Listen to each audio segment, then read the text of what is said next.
Olá pessoal, dando sequência ao tema de hipotensão postural, hoje eu vou falar sobre tratamento.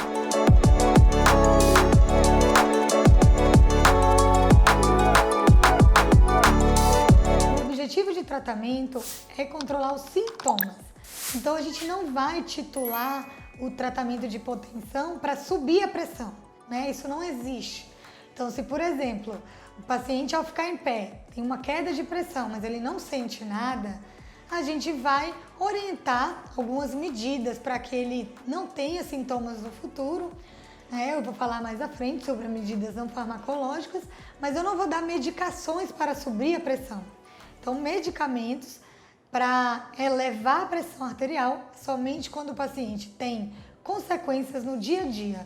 Tontura, mal-estar, fadiga, quedas, aí sim vale a pena o tratamento farmacológico. Como eu expliquei no primeiro vídeo dessa sequência de hipotensão postural diagnóstico, as três principais causas de hipotensão postural são alterações dos barorreceptores do sistema nervoso autônomo, que pode acontecer pelo envelhecimento ou por doenças neurológicas, medicações e hipovolemia, né? Desidratação crônica desses pacientes idosos. A desidratação ela pode ser, como eu disse, crônica ou aguda, como eu já disse no outro vídeo. Então, ficar de olho se o paciente está descompensado do diabetes, da pressão arterial, hidratar bastante o idoso, avaliar se tem necessidade de usar diurético, né? Ter preferência por outros antihipertensivos, revisar as medicações do paciente, avaliar aquelas medicações utilizadas para hiperplasia prostática benigna, que pode estar causando hipotensão, porque geralmente a gente prescreve no período noturno, né? A doxazocina, tansolosina, e o paciente idoso, quando levanta pela manhã, ele levanta levemente desidratado, porque às vezes urinou uma, duas vezes, até mais à noite, e na hora de se levantar tem o efeito hipotensor dessas medicações.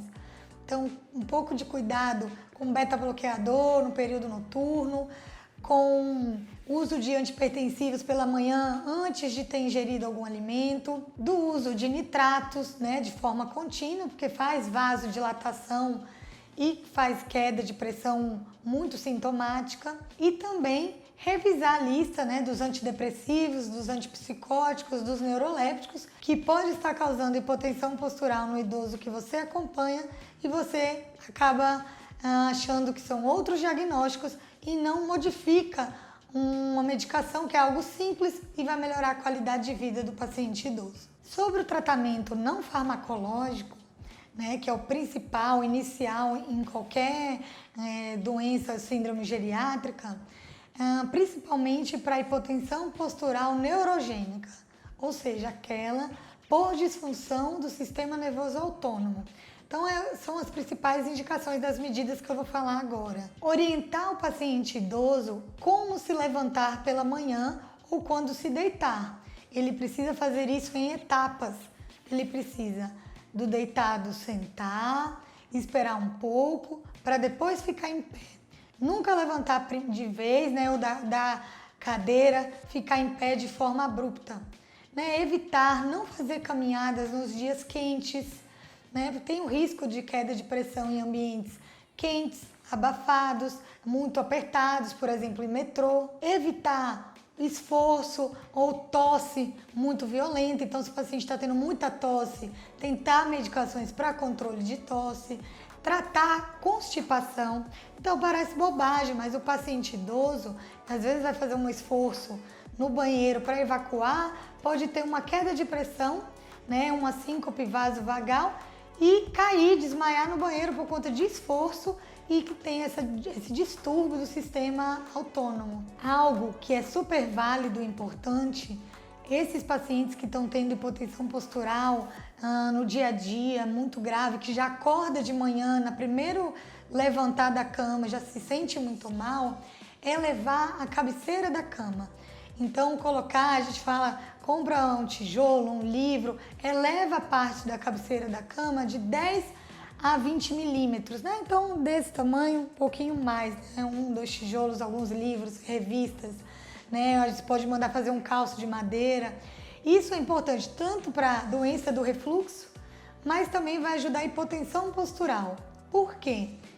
Com essa elevação da cabeceira, isso faz com que diminua a perfusão renal ao longo da noite, evitando que faça muito diurese, né? Urine muito durante a noite e acorde de manhã já um pouco desidratado, e reduz alguns mecanismos de compensação mesmo do sistema renina-angiotensina, que acaba levando a uma hipotensão pela manhã. Uma manobra que pode ser utilizada quando o paciente começar a sentir mal-estar, ou quando deitado para sentado sente esse início da hipotensão, é começar a cruzar as pernas. Então, fazer uma compressão, cruzar as pernas e fazer uma compressão na panturrilha, que isso vai ajudar no bombeamento do sangue, no retorno venoso do sangue das pernas para o cérebro. Então, no caso mais grave, né, de um desmaio, realmente aquela medida de deitar o paciente e elevar as pernas é válida, porque vai levar de 1 litro até 1,5 litro de sangue de volta para o cérebro, fazendo com que o paciente tenha o retorno da consciência. Outras medidas importantes é o uso de meias elásticas, que também vão ajudar tanto na circulação venosa, né, em pacientes com varizes, dor nas pernas, quanto nesse retorno venoso, né? O ideal seria o uso da meia elástica até a coxa, né? Uma meia elástica que comprimisse ali de 20 a 40 milímetros de mercúrio para ajudar o sangue a retornar. Mas é muito difícil o paciente usar, principalmente porque comprime bastante e porque tem o calor, né, no nosso país tropical, o idoso acaba não utilizando. Então, muitas vezes a gente prescreve a meia 3/4, né, na altura do joelho, ela já vai ajudar e vai auxiliar, mas a gente tem que saber que não é o principal tratamento.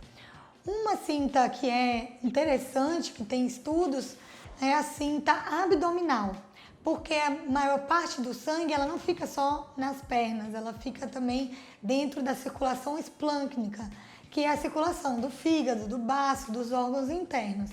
E é uma cinta que pode usar só quando vai ficar em pé. Então, tá sentado, tá deitado, não precisa usar.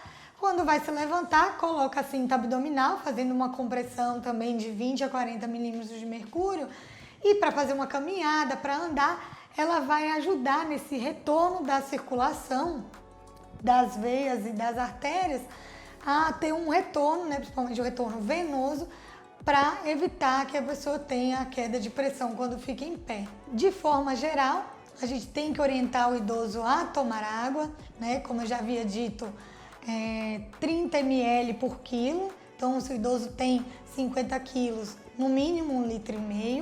Né? Nos dias quentes tem que ter uma quantidade maior. Então, naquele dia que está mais quente, que tem uma sudorese ou que fez uma atividade física, tem que aumentar a quantidade de água. E nos pacientes que têm o diagnóstico de hipotensão postural, deve tomar de 2 litros a 3 litros de água por dia. Em alguns casos específicos, em que o paciente idoso não tem contraindicação ao uso de sal, a gente orienta, né, o consumo de sal, né, de 6 gramas a 10 gramas. Lembrando que no paciente hipertenso, a gente orienta a usar menos que 3 gramas de sal por dia. E lembrar que aquele sachêzinho de sal que a gente coloca na salada tem 1 grama. Então imagine num dia, 24 horas, 3 gramas. Mas lembrar que no pão, no arroz, né, no macarrão, tudo tem sal, né? Então a gente tem que orientar o paciente tanto pelo lado, quando tiver hipertensão, quanto do outro lado, quando tem hipotensão, né? E a gente pode deixar alguns alimentos que têm mais sal e tomar pela manhã, ou até a gente pode manipular a cápsula de sal. Então, o paciente que acorda de manhã e já fica tonto, a gente manipula a cápsula de sal e ele pode fazer a ingesta para evitar mesmo a hipotensão postural sintomática. Lembrar que existe uma causa de hipotensão quando fica em pé, que é por conta de descondicionamento físico. Então, é um idoso que está muito sedentário, só fica sentado, só fica deitado e quando fica em pé sente um pouco de tontura. Às vezes não faz o diagnóstico de hipotensão postural e o tratamento é exercício físico, reabilitação, fisioterapia, né, academia, para ele ter um condicionamento e esse sintoma vai melhorar. Então depende também do esforço da família, do paciente de fazer atividade física e melhorar esses sintomas. É liberado o uso de midodrina e droxidopa, que são medicações que vão elevar a noradrenalina, que vão fazer vasoconstrição periférica e subir a pressão. Entretanto, as duas medicações não são liberadas no Brasil, por isso que você não deve ter ouvido falar que a gente não utiliza.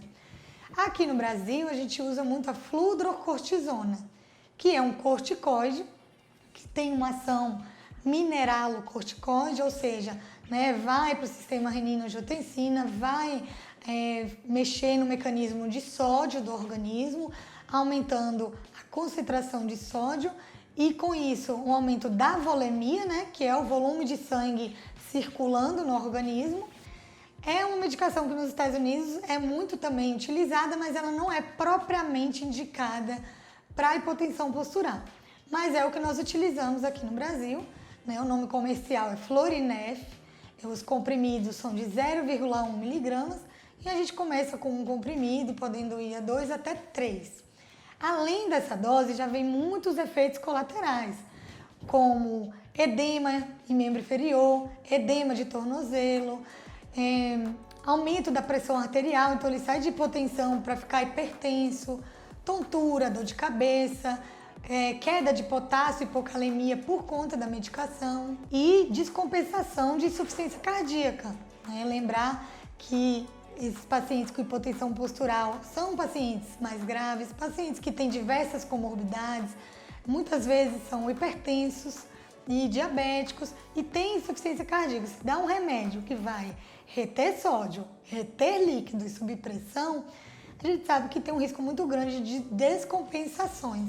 Então, sempre priorizar as medidas não farmacológicas. Algo que também pode ser feito no dia a dia dos nossos pacientes é indicar pela manhã tomar o café preto ou uma cápsula de cafeína, que também ajuda a estimular, a aumentar a pressão arterial. Lembrar que nos pacientes que têm tremor essencial ou algum outro tipo de tremor, no uso de cafeína pode piorar esse tremor e também o uso contínuo pode levar até uma síndrome de dependência da cafeína e ao se interromper o uso pode ter dor de cabeça, mal-estar pelo uso crônico de cafeína. Então ter o uso com moderação, mas pode ser um auxílio aí no paciente idoso que tem hipotensão postural. Então é isso, pessoal, espero que tenham gostado dessas dicas do tratamento. É uma doença muito comum, uma doença grave que precisa ser identificada e tratada. Deixe seus comentários e não esqueça de ativar o sininho para receber as notificações dos nossos próximos vídeos.